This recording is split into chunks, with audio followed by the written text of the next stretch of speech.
Chegamos finalmente à nossa aula final, última aula do ID, aula esperada por tanta gente. Agora é só festa, agora é a formatura dos nossos alunos. Eu louvo a Deus pela experiência de todos vocês, pelo aprendizado. Espero que saibam aproveitar ao máximo tudo quanto aprenderam durante esse tempo. Quero agradecer aos pastores pela acolhida em suas igrejas. Quero agradecer aos monitores pelo esforço e quero também agradecer e incentivar o interesse de cada aluno. A nossa aula de hoje é uma aula diferente, especial. Ela será dividida em 2 módulos. A primeira parte é o que vocês têm no livro, a última aula do livro. E quando terminar isso, por favor, não desligue o seu televisor, não desligue o vídeo, porque ainda há uma segunda parte, uma surpresazinha que foi preparada pelo nosso pessoal para vocês, tá bem? Vamos então à aula de hoje, a de número 13, intitulada O ID é para todo mundo. Nós vamos nos basear na leitura de Mateus, capítulo 18, versículo 28, capítulo 28, versículos 18 a 20. Você pode me acompanhar na leitura desse texto a partir do próprio texto do livro. E chegando-se Jesus, falou-lhes dizendo: É-me dado todo o poder no céu e na terra. Portanto, ide, ensinai todas as nações, batizando-as em nome do Pai, e do Filho e do Espírito Santo, ensinando-as a guardar todas as coisas que eu vos tenho mandado, e eis que eu estou convosco todos os dias até a consumação do século. Nós temos nesse texto a incumbência da grande comissão. Ela é famosa. Quando se fala em grande comissão, pensa-se imediatamente nesta ordem dada por Jesus aos seus discípulos, que nessa ocasião eram apenas 11, não havia caído fora, vocês se lembram. E Jesus dá a eles uma tarefa mundial. Imaginem que esperança que Jesus tinha de alcançar o mundo todo a partir daqueles 11, e deu certo. Esse evangelho nos alcançou. 2000 anos depois, quantas pessoas ao redor do mundo têm sido contempladas com a bênção da salvação. Nós temos aqui uma distinção entre 2 comissões. Uma é chamada de grande comissão e a outra pequena comissão. Qual é a diferença? Jesus enviou 2 grupos a pregar, o primeiro dos 12 e o segundo, este dos 11, que foi para o mundo inteiro. Aliás, na pequena comissão, ele mandou também os 70. A diferença é que a pequena comissão dos 12, depois dos 70, era apenas para a região de Israel, que na época era chamada de Palestina. Jesus mandou que os seus discípulos pregassem dentro da sua própria terra. Mas no final do seu ministério na terra, quando estava prestes a ser assunto aos céus, Jesus então dá aos discípulos a incumbência de pregarem o evangelho no mundo todo, e a isto se dá o nome de grande comissão. Estudando o Novo Testamento, nós vamos ver que o aluno ficou sabendo que há uma distinção em cada um dos 4 evangelhos. Por exemplo, Mateus escreveu o seu evangelho para os judeus, Marcos para os romanos, Lucas para os gregos e João é considerado um evangelho universal, porque, diferente dos sinóticos, ele destaca mais o lado divino de Jesus, ele põe em relevo mais o seu lado divino, a sua deidade, do que a sua humanidade, como já fazem os 3 outros primeiros. E a distinção que nós vamos dar aqui é para Mateus, porque a grande comissão, conforme lemos, procede de Mateus. Vamos considerar alguns fatos interessantes. O primeiro deles é que Mateus escreveu o seu evangelho para os judeus. E os judeus eram um povo muito restrito na sua forma de crer em Deus, de adorar a Deus. Eles achavam que Deus era exclusivamente para eles. Às vezes, eles abriam as portas para outros povos. Isso era chamado de proselitismo. Mas vamos pensar uma coisa. Jesus quer ser Senhor do mundo. Quando Jesus deu aos discípulos a incumbência de alcançar o mundo, ele estava pensando no seu objetivo maior, que é o de se tornar Senhor de todo mundo. Mas esta palavra está justamente em Mateus. O povo que não quer saber de outros povos, na perspectiva espiritual, eles acham que Deus é para eles. Vocês se lembram quando Jonas foi pregar aos ninivitas? Que problema foi para Jonas, porque os ninivitas, os assírios, eles eram assírios, tinham já trazido muitos aborrecimentos para a nação. E vê lá se o evangelho, ou se a palavra de Deus poderia ser também dada, transmitida a essa gente contra a qual eles tinham tantas queixas. Era uma discriminação étnica, ou seja, era uma discriminação de cultura, de povo, porque eles queriam Deus só para eles. Agora observe uma coisa, como é que Mateus age no seu evangelho. Ele, paradoxalmente, cita outros povos. No capítulo 1, versículo 5, ele fala de Raabe, fala de Ruth, são estrangeiras que estão ali. Ele fala também dos magos que vieram do Oriente, estrangeiros, para conhecer e adorar Jesus. Ele dedica uma atenção especial à mulher cananeia. A mulher cananeia, embora fosse procedente de Canaã, que era a terra onde os judeus habitavam, ela não fazia parte da cultura do povo judeu. Ela era de outro sangue. Era uma estrangeira. No capítulo 15, Jesus trata com essa mulher, e Mateus cita essa história. E há outros povos estrangeiros mencionados no livro, no Evangelho de Mateus. Ora, se Mateus escreve para os judeus pretendendo mostrar a eles que Jesus é o Messias, como é que ele faz uma coisa dessas? Havia, na verdade, uma intenção que iria culminar lá no finalzinho, no último capítulo, nos últimos versículos do seu Evangelho. Ele está preparando o terreno para falar de Jesus como Senhor de outros povos, além de ser Messias para os judeus. Uma intenção revelada na tentação. Mateus percebe algumas coisas com muita sutileza, e vale a pena fazer uma exegese, um estudo acurado, à luz dos originais, principalmente, para entender as intenções que subjazem do pensamento de Mateus quando escreve o seu Evangelho.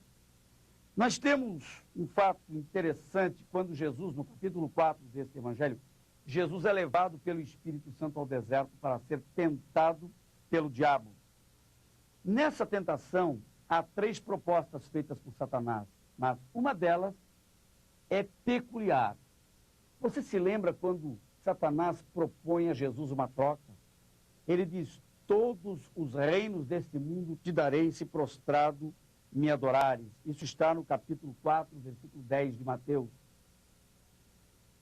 O diabo sabia muito bem qual era a intenção de Jesus, e ele sabia que Jesus sabia qual era a sua intenção. Ele então propõe uma troca. Era como se ele dissesse: Jesus, há uma coisa que eu sempre quis desde a eternidade e eu não alcancei. Fui privado de realizar este grande sonho. Conforme está exarado em Ezequiel, capítulo 28, versículos 13 a 19. O sonho de Lúcifer era ser adorado. Há algo especial na adoração que os santos dedicam a Deus, e ele queria essa adoração para si.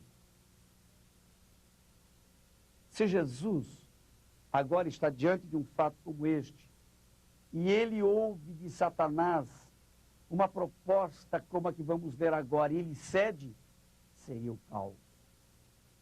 Lúcifer diz para ele: todos os reinos deste mundo te darei se prostrado me adorarem. Eu não pude ser adorado lá, mas quero ser adorado aqui. Toda adoração deste mundo é prestada a Satanás pelos homens ímpios, pelos pecadores. Mas essa adoração não mexe em nada com ele. Ele sabe que há algo especial na adoração que os santos prestam a Deus. Quando você adora a Deus, meu irmão, na sua igreja, por mais simples que seja a sua expressão, ela tem um sabor, um perfume, algo especial aos olhos de Deus. E era essa adoração que Lúcifer queria desviar para si mesmo. Então, ele pede que Jesus o faça. E em troca ele diz: eu abro mão do mundo, eu cedo, eu desapareço daqui, eu largo o mundo nas tuas mãos. Mas Jesus não negocia com Satanás, e a resposta é: ao Senhor teu Deus adorarás e só a ele servirás. Era como se Satanás dissesse: me dá o que eu quero, eu dou o que tu queres. Ele sabia o que Jesus queria. E o que Jesus queria e quer? Ser Senhor absoluto do mundo. Era como se Jesus então respondesse: eu vou ser Senhor absoluto do mundo, mas não do teu jeito. Eu não tenho negócio contigo. Eu vou alcançar o mundo com os meus discípulos. Parece até que Satanás está especulando e dizendo: como? Com tão poucos, como é que tu vais alcançar o mundo? Mas Jesus conseguiu. Com aqueles 11 ele nos alcançou. E hoje nós somos muito mais do que aquele grupo. Será que nós não poderemos fazer mais pelo mundo do que eles puderam fazer? Deus queria popular a terra. Ele só pôs um casal aqui e deu certo. Jesus queria alcançar o mundo, ele treinou 12. Um não deu certo, 11 serviram, o Evangelho nos alcançou. Nós estamos agora debaixo da grande comissão de Jesus. Nós vamos alcançar o mundo, porque nós temos esse dever de fazer isso e colocar o mundo nas mãos dele, com milhões e milhões e bilhões até de almas salvas pelo Senhor Jesus. Qual é a motivação da igreja nesse trabalho? Quero lhes falar sobre 2 tipos de motivação. Geralmente, quando nós evangelizamos, nós pomos muita ênfase na necessidade das pessoas, dos povos, daqueles que morrem sem salvação. Isto é legítimo. E a isto se dá o nome de motivação antropocêntrica, ou seja, uma motivação que tem como centro a necessidade humana. É legítima? Absolutamente legítima, correta. Mas, antes de sermos movidos a pregar pela necessidade ou por causa da necessidade dos povos, nós temos que ser movidos a pregar o Evangelho, fazer discípulos por uma motivação cristocêntrica. Eu explico melhor.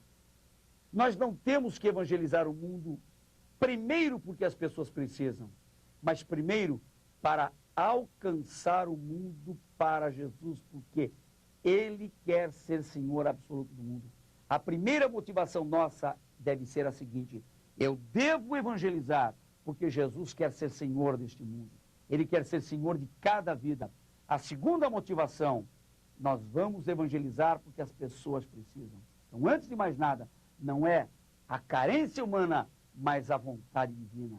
Antes de mais nada, não é a necessidade que os homens têm de não irem para o inferno e irem para o céu, mas a necessidade que Jesus tem de ser atendido naquilo que exigiu de nós, que nós conquistássemos o mundo para Ele. Pare para pensar um pouco nisso e você vai ver como isso realmente faz sentido, porque Jesus não faz um pedido. Esta é uma das vezes em que Jesus dá uma ordem expressa. Quanto à avaliação da nossa tarefa, se nós considerarmos o tamanho do mundo, seu índice populacional, o avanço das religiões e as dificuldades políticas, ideológicas, ou nós nos sentamos na calçada para chorar, ou nós arregaçamos as mangas e saímos à luta.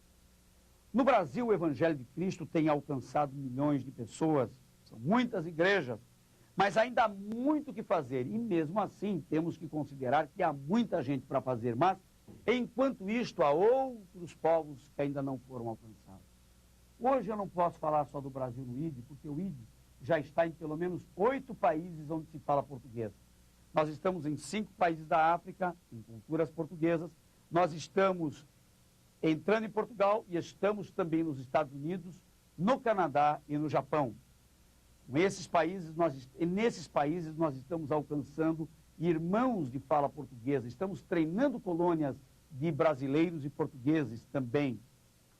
Agora, nós temos que nos preocupar com outros povos que ainda não foram alcançados. Nós temos que pensar que há nações que estão completamente alheias ao fato de que um dia o Filho de Deus morreu pelos seus pecados. Estamos debaixo de uma ordem suprema. Ao dar incumbência aos seus discípulos sobre a grande comissão, dar a eles a ordem de irem ao mundo, pelo mundo todo pregando o Evangelho, Jesus disse: é-me dado todo o poder no céu e na terra, portanto, ide. Ele coloca na frente a questão da autoridade. Nós temos no grego a palavra dinamis para poder, que também pode ser usada como autoridade. E a palavra exousia também quer dizer autoridade. Esta palavra exousia é mais empregada para referir-se à autoridade divina do que à autoridade humana. Quando o Senhor se refere à nossa autoridade, ele usa mais a palavra dinamis, mas quando se refere à sua, a palavra mais empregada é a palavra exousia. É uma autoridade divina que não pode ser violada. Ele diz, é-me dada toda a exousia, toda a autoridade, portanto, ide. Vejam que há nisto um peso de responsabilidade muito grande. E com isso nós entendemos que o ide não é um pensamento, é um mandamento. Não é um ato de querer, mas é um ato de dever. É um absoluto dever para cada um de nós que somos discípulos de Jesus. Mas o que é que nós vamos ganhar com isso? Qual será a nossa recompensa? Nós vivemos uma época de muitas negociações, muita gente busca recompensas imediatistas. Será que o Senhor vai aumentar a minha conta no banco se eu me dedicar a pregar o Evangelho? O que será que vai acontecer na minha vida? Bênçãos virão de todas as formas, sempre a bênção para aqueles que servem ao Senhor.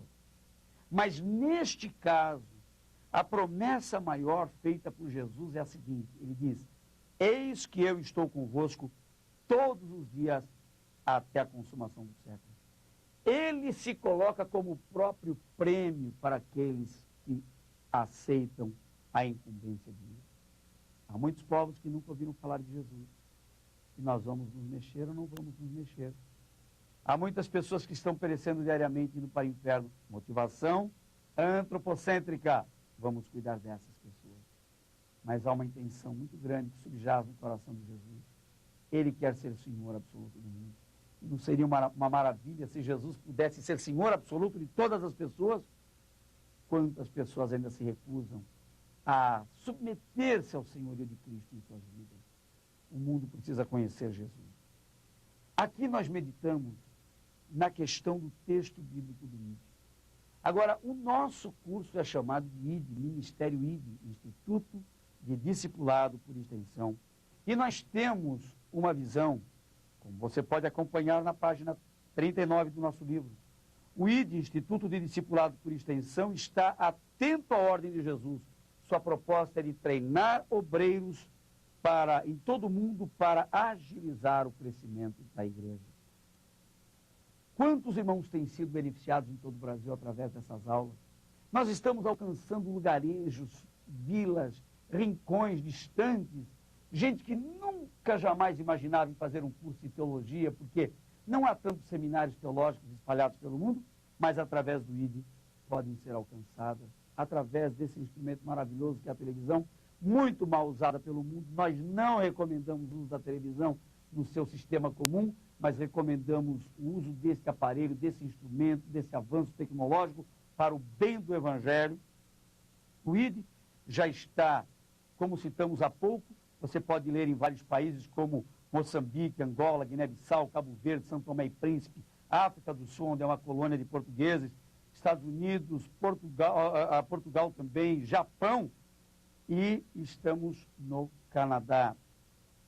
O ID está sendo vertido agora para inglês, francês e espanhol. Com essas línguas, nós pretendemos alcançar mais países, principalmente países pobres da África.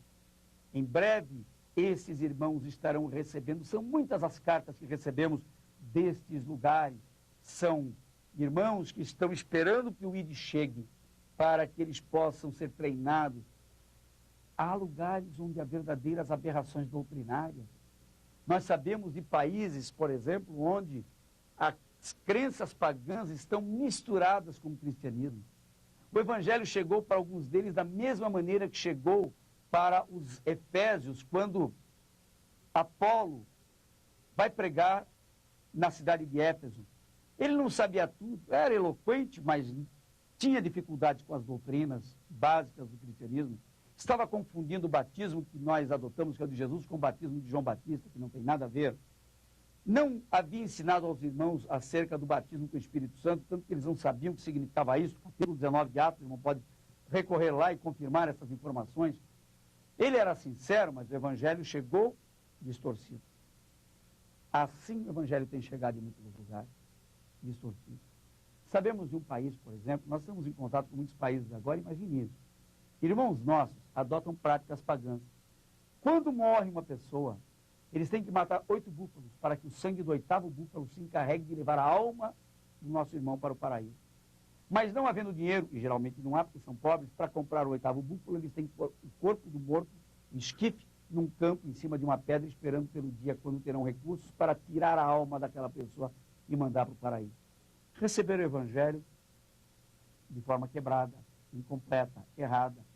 O ID vai beneficiar esses irmãos, porque ele estará levando para lá a informação da palavra de Deus. Vocês estudaram teologia sistemática, não foi uma bênção?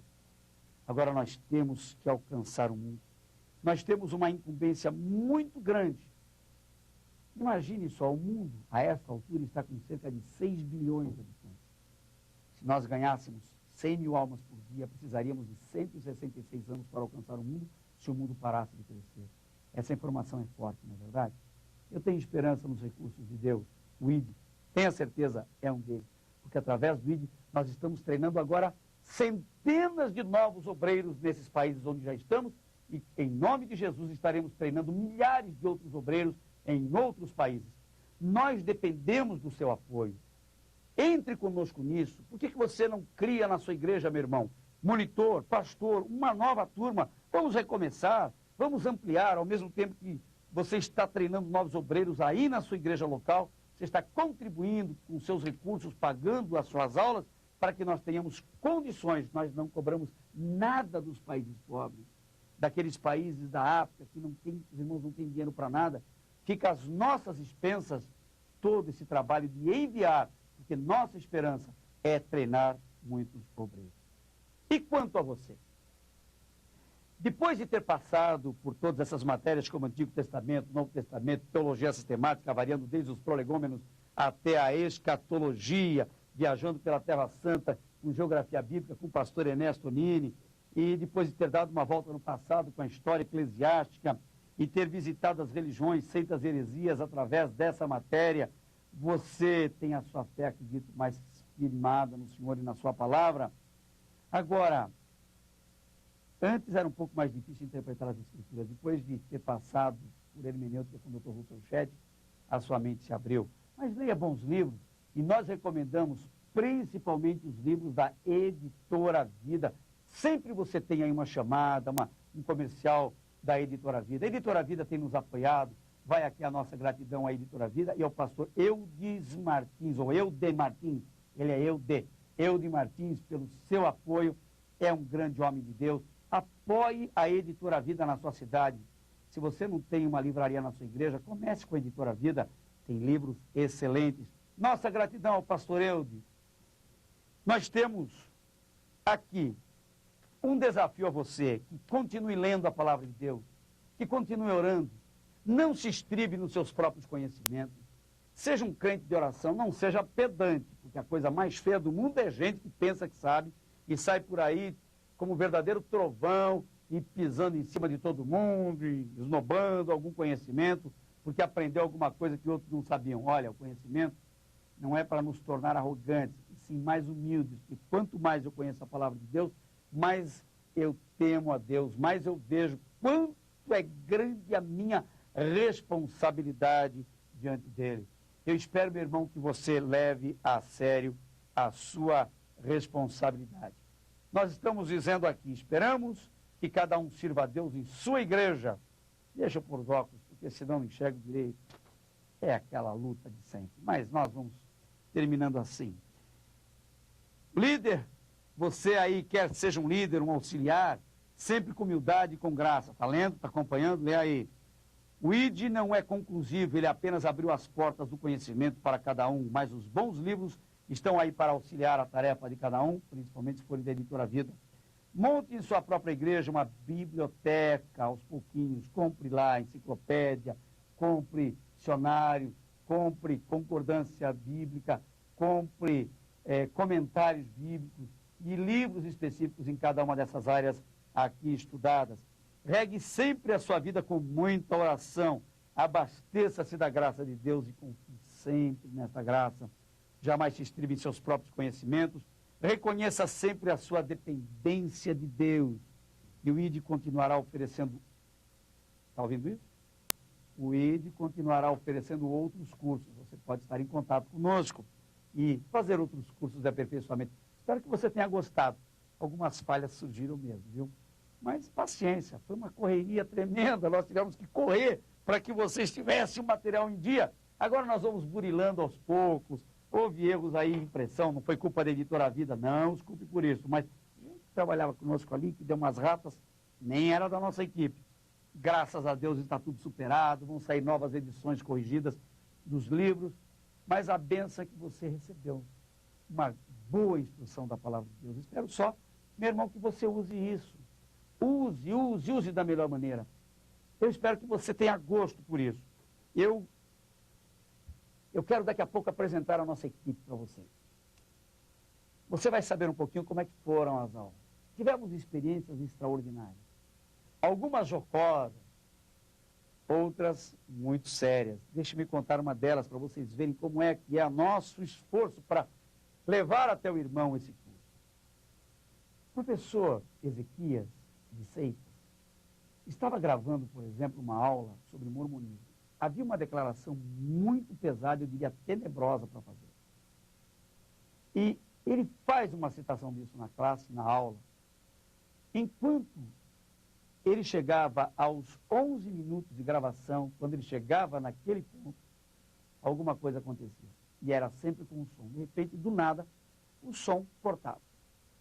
Parávamos toda a gravação, os técnicos corriam no estúdio para dizer, olha, recomece, deu um erro, problema no som. A segunda vez, a mesma coisa, recomeçou, eram só 11 minutos, gravando tudo de novo. Na segunda vez, corte no áudio. Na terceira vez, mesmo ponto, corte no áudio, porque era uma afirmação tenebrosa. A quarta vez, no mesmo ponto. Nossa equipe estava toda orando. Quinta vez, sexta vez, sétima vez, sempre no mesmo ponto, aos 11 minutos, na mesma declaração, sem explicação, sempre no mesmo lugar. E nós oramos. Na 12ª vez, eu não aguentei. Eu entrei aqui no estúdio, me coloquei ao lado do professor, enquanto ele dava aula, eu estava orando. E eu disse, irmão, quando chegar naquele ponto, o irmão não fala aqui. Diga para os alunos, olha, alguma coisa está acontecendo. Toda vez que nós chegamos nesse ponto, alguma coisa acontece. Eu estava aqui do lado, aqui, orando. Enquanto ele declarava, eu estava orando pela 13ª vez. Ele gravou a mesma coisa e aí ele conseguiu. Que mistério é este? Haviam forças ocultas querendo impedir que aquela declaração fosse passada para os irmãos. Ela dizia respeito a algo que está registrado lá nos livros deles. Pode encontrar no seu livro. Eu até nem trouxe aqui o livro, poderia conferir com os irmãos. Você pode achar lá. E diz que quando eles conseguirem dominar uma nação, eles vão implantar uma doutrina. Eles não creem no sacrifício de Jesus, que o sacrifício seja suficiente. Alguém terá que derramar o seu sangue para contribuir com a salvação de outros, assim como já fazem batismo pelos mortos. Era sempre essa declaração. Os irmãos podem conferir lá. Esta é uma experiência. Tivemos outras com o pastor Esquiva. Sempre acontecia alguma coisa, quando era algo assim extraordinário, alguma coisa acontecia. Foram muitas lutas, mas o Senhor nos deu vitória, nós concluímos isso. Foi uma bênção para a sua vida ou não foi? E hoje você vai ver, daqui a pouco você vai ver como é o nosso trabalho, como é o nosso estúdio, o nosso ambiente de trabalho, escritório, tudo isso. Mas antes desta segunda parte, eu quero deixar com cada aluno um versículo bíblico que se encontra em João 15,16. Não me escolhestes vós a mim, mas eu vos escolhi a vós e vos nomeei, para que vades e deis fruto, e o vosso fruto permaneça, a fim de tudo quanto em meu nome pedirdes ao Pai, Ele vos conceda. Uma outra leitura que vou fazer é da segunda carta do apóstolo Paulo a Timóteo, capítulo 2, versículo 15, que você conhece bem. Conhece ou não conhece? Até de cor, mas vamos ler. Procura apresentar-te a Deus aprovado, como obreiro que não tem de que se envergonhar e que maneja bem a palavra da verdade. Deixa Deus te usar. Agora, com vocês, isso é coisa que a nossa equipe arrumou, viu? Ricardo, Arilson e companhia bela. Vocês agora vão acompanhar um pouquinho do nosso making of. Um abraço para vocês. Deus abençoe a todos. Parabéns por terem chegado até o fim. Deus os abençoe e repita.